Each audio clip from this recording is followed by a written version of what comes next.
स्वागत है आप सभी लोगों का हमारे यूट्यूब चैनल पे। तो आज की इस वीडियो में हम लोग समझने वाले हैं विसर्ग संधि के बारे में। ठीक है, विसर्ग संधि को हम लोग पूरे अच्छे समझ लेंगे और आज इस वीडियो में आप लोगों का विसर्ग संधि से रिलेटेड सारा डाउट क्लियर हो जाएंगे। ठीक है, अगर कोई भी डाउट होगा तो आप कमेंट कीजिएगा। ठीक है, तो चलिए स्टार्ट करते हैं विसर्ग संधि। ठीक है, सबसे पहले हम लोग समझते हैं इसके डेफिनेशन को। विसर्ग संधि, विसर्ग के साथ, यानी विसर्ग संधि क्या होती है? विसर्ग संधि की जो डिफिनेशन हम बता रहे हैं, विसर्ग के साथ। तो विसर्ग क्या होता है? ये जो चिन्ह होता है इसे हम विसर्ग कहते हैं। ये जो दो बिंदु हो जाते हैं इन्हें हम विसर्ग कहते हैं। तो विसर्ग के साथ स्वर या व्यंजन के मेल से, विसर्ग के साथ स्वर या व्यंजन के मेल से जो विकार उत्पन्न होता है उसे हम क्या कहते हैं? उसे विसर्ग संधि कहते हैं। जैसे कि एग्जाम्पल थ्रू हम समझ लेते हैं। जैसे कि यहाँ पे उदाहरण लिया हमने, इसे तो हम अभी समझेंगे। फिलहाल ये देखिए कि विसर्ग के साथ यहाँ पे निश्चल का संधि विच्छेद किया गया है, नि धन चल। ठीक है, तो विसर्ग यहाँ पे नी के साथ क्या है? विसर्ग है। और धन च, चल च क्या है? एक व्यंजन है। तो हमने डिफिनेशन क्या पढ़ी विसर्ग संधि की कि विसर्ग के साथ कोई स्वर या व्यंजन के मेल से, स्वर या व्यंजन, तो हमें यहाँ पे क्या मिला? व्यंजन मिला। इन दोनों के मेल से जो विकार उत्पन्न होता है उसे हम क्या कहते हैं? विसर्ग संधि कहते हैं। ठीक है, तो विसर्ग संधि को हम समझेंगे 4 रूल। अभी हमने 2 रूल लिखे हैं, हम चौथा तीसरा रूल भी पढ़ेंगे। ठीक है, तो सबसे पहले चलिए स्टार्ट करते हैं। Rule number 1। रूल नंबर 1 समझने से पहले हम समझ लेते हैं कि सघोष वर्ण और अघोष वर्ण क्या होता है। सघोष वर्ण जो हिंदी की वर्णमाला होती है, हिंदी की वर्णमाला में हम देखें यदि क से प तक, क से प तक, यानी जो वर्णमाला होती है एक एक लाइन जो होती है, जैसे कि क ख ग घ अंग, यानी एक लाइन में कितने शब्द होते हैं, कितने अक्षर होते हैं? तो 5 होते हैं।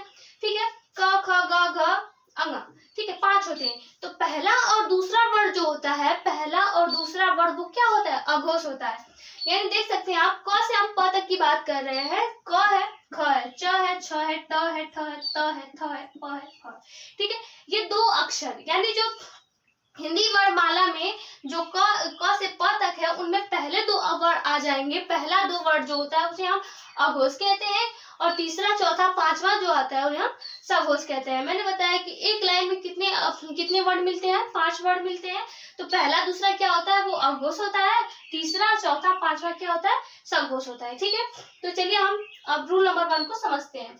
देखिए, रूल हमारा सबसे पहला रूल क्या कह रहा है कि यदि बड़ा सा बुधनी सा छोटा सा, ये हलंत लगा हुए या आधे हैं। ठीक है, यदि आधा बड़ा सा, आधा बुधनी सा, आधा छोटा सा के बाद कोई अघोष व्यंजन आए तो इन्हीं के स्थान पे क्या क्या क्या आ जाता है? विसर्ग आ जाता है। ठीक है, रूल नंबर 1 हमारा है कि आधा स, आधा बड़ा सा, आधा बुधनी सा और आधा छोटा सा के बाद कोई अघोष वर्ण आ जाए या अघोष व्यंजन आ जाए तो वहां पे इन्हीं तीनों के स्थान पे, इन तीनों के स्थान पे क्या आ जाएगा? विसर्ग आ जाएगा।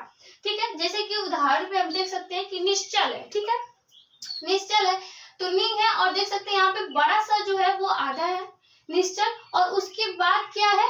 एक व्यंजन है। और वो व्यंजन कौन सा है? वो अघोष व्यंजन है, क्योंकि आप देख सकते हैं मैंने बताया पहला और दूसरा जो वर्ण होता है वो अघोष होता है। तो यहाँ पे आधा स के बाद अघोष व्यंजन आया है च। तो इसका संधि विच्छेद करते समय हमने बताया कि इन्हीं तीनों के स्थान पे, आधा स के स्थान पर हम विसर्ग लगा देंगे। तो हमने नी लिख लिया, यहाँ पे नी ऐसे ही लिख लिया और आधा स के स्थान पे विसर्ग लगा दिया और चल को ज्यों का त्यों हमने लिख दिया। बहुत ही सिंपल है, बस समझिए। जैसे अगला है निष्ठुर, निष्ठुर है तो नी भी हम सेम ऐसे ही लिख लिए। आधा स यहाँ पे बुधनी स का आधा स है तो उसकी के स्थान पे हमें क्या लगाना है? विसर्ग लगा दिया और बाकी जो ठुर है उसे ज्यों का त्यों लिख दिया। ठीक है, संधि विच्छेद करना बहुत आसान है, बस आप नियम को समझ लीजिए अच्छे से। ठीक है, अगला जो हमारा रूल है देख सकते हैं कि ओ के बाद, ओ हमारा जो हिंदी वर्णमाला है उसमें जो स्वर आता है ओ के बाद सघोष व्यंजन या य र ल व ह आए तो ओ के स्थान पे हमें क्या लगाना है? विसर्ग लगा देना है। ओ के बाद सघोष हमने क्या बताया? सघोष जो तीसरा चौथा पांचवा जो वर्ण होते हैं उन्हें हम क्या कहते हैं? सघोष कहते हैं। तो यहाँ पे देख सकते हैं आप एग्जाम्पल मनोज है। ठीक है, मनोज, मनोज न जो है न में ओ की मात्रा लगी हुई है, यानी ओ है मनोज। तो हम यहाँ पे क्या है कि ओ आ गया, ओ के बाद कोई सघोष व्यंजन आ जाए। सघोष व्यंजन आप देख सकते हैं कि यहाँ पे ओ के बाद क्या है? ज आया है और ज जो हमारा है वो क्या है? वो सघोष व्यंजन है। ठीक है, ज क्या एक सघोष व्यंजन है। तो मान नो, तो नो की जगह यानी ओ की जगह हमने क्या रख दिया, विसर्ग रख दिया। मन है, मन को ऐसे ही लिख दिया, और इसमें ओ की मात्रा जुड़ी है तो वहां पे हमने विसर्ग लगा दिया, और लास्ट में क्या सघोष व्यंजन ज्यों का त्यों लिख दिया। यानी ओ के बाद कोई सघोष व्यंजन आ जाए, यहाँ पे ओ के बाद सघोष व्यंजन आया है तो ओ के स्थान पे हमें केवल विसर्ग लगा देना और बाकी चीज वैसे ही रख देना। नेक्स्ट है कि जैसे कि य र ल व ह है, तो य र ल व ह से मैंने एक एग्जांपल ये देख सकते हैं मनोरथ। मनोरथ, तो मनोरथ यहाँ पे देख सकते हैं ओ है, ओ के बाद तो यहाँ पे सघोष व्यंजन है नहीं, यहाँ पे र है। तो रूल में भी हमारे यहाँ पर क्या लिखा हुआ है कि य र ल व ह आए तो भी चलेगा, य र ल व आए तो मनोरथ है तो मन हमने ऐसे ही लिख दिया और ओ के स्थान पे हमने विसर्ग लगा दिया, और र है तो रथ ऐसे लिख दिया, क्योंकि हमें लिखा गया है रूल में कि यदि य र ल व आ जाए तो भी ओ के स्थान पे विसर्ग लगा देना है। ठीक है, दो नियम आपको समझ में आए। अब हम लोग चलते हैं तीसरे नियम के, तीसरे नियम को समझते। रूल नंबर तीसरा क्या कह रहा है कि र, ये र है, आधा र है।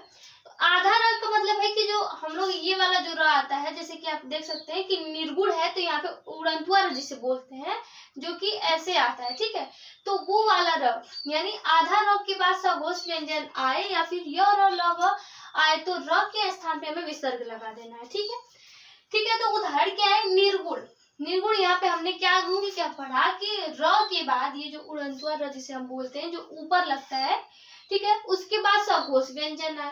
ठीक है, सघोष व्यंजन हमने बताया, देख सकते हैं आप कि यहाँ पे निर्गुण पहले नी र गुण, जैसे कि अगर हम उच्चारण कर रहे हैं निर्गुण का तो सबसे पहले क्या आ रहा है, र आ रहा है, नी र गुण, फिर उसके बाद ग आ रहा है, यानी र आ गया और उसके बाद क्या आ गया, सघोष व्यंजन क्या है, ग यहाँ पे क्या है, सघोष व्यंजन है।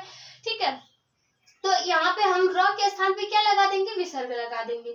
ठीक है, तो नी है, नी को ऐसे ही लिख दिया, तो नी र, हम जब उच्चारण किए तो नी र यानी सबसे पहले हमें क्या है, र आ रहा है, निर्गुण पहले र आ रहा है, तो र के स्थान पे क्या लगा दिया, विसर्ग लगा दिया और गुण को जो कहते हो लिख दिया। ठीक है, वैसे निर्झर है तो निर्झर में भी वही सेम, निर्झर र आ गया तो र के स्थान पे विसर्ग लगा दिया, झर को ऐसे लिख दिया क्योंकि झ जो है वो सघोष व्यंजन है। ठीक है, तो ये तो रूल नंबर 3 था। और रूल नंबर 4 हम लोग देखते हैं कि बड़ी ई के बाद र आ जाए, पूरा र, यदि बड़ी ई के बाद र आ जाए तो बड़ी ई को छोटी ई में बदलकर विसर्ग लगा देंगे। ठीक है, क्या रूल नंबर 4 क्या है कि बड़ी ई के स्थान बड़ी ई के बाद अगर र आ जाए तो बड़ी ई को छोटी ई में बदलकर और वहां पे विसर्ग लगा देंगे। ठीक, जैसे कि आप देख सकते हैं एग्जांपल कैसे कि नीरव है, तो नीरव, अब हमने रूल जो बताया कि बड़ी ई को छोटी ई में बदल के, यहाँ पे बड़ी थी नीरव में लगी थी, हमने छोटी ई लगा के बदल कर विसर्ग लगा के और वैसे ही रव जो है वो ज्यों करते हैं वैसे ही हम लिख देंगे। ठीक है, वैसे ही नीरस है तो नी में बड़ी यहाँ पे है तो हमने छोटी ई लगा के विसर्ग लगा दिया और रस जो है वैसे ही ज्यों करते हैं लिख लिया। ठीक है, ऐसे मतलब विसर्ग संधि, ये जो रूल हमने बताए हैं वो अगर आप याद कर लेते हैं तो कहीं पे भी अगर आपको कोई भी शब्द मिल जाए, जैसे देख सकते हैं कि निर्गुण है, अगर एग्जाम में आपको निर्गुण मिल गया तो आप सोचोगे कि ये क्या है, तो एक बार दिमाग में सोच लीजिएगा कि निर्गुण है, निर्गुण हमें बताया कि ऐसा र, उड़नतुआ र जिसे बोलते हैं वो आ जाए और उसके बाद कोई सघोष व्यंजन आप देख सकते हैं कि यहाँ पे ग है। ठीक है, तो समझ सकते हैं कि वहां पे कौन सी संधि है, विसर्ग संधि है। ठीक है, तो आई होप आपको चारों रूल समझ में आए हो। अगर वीडियो अच्छी लगी तो वीडियो को लाइक, शेयर और सब्सक्राइब करना ना भूलें। आज की इस वीडियो में बस इतना ही, तब तक के लिए जय हिंद, वंदे मातरम।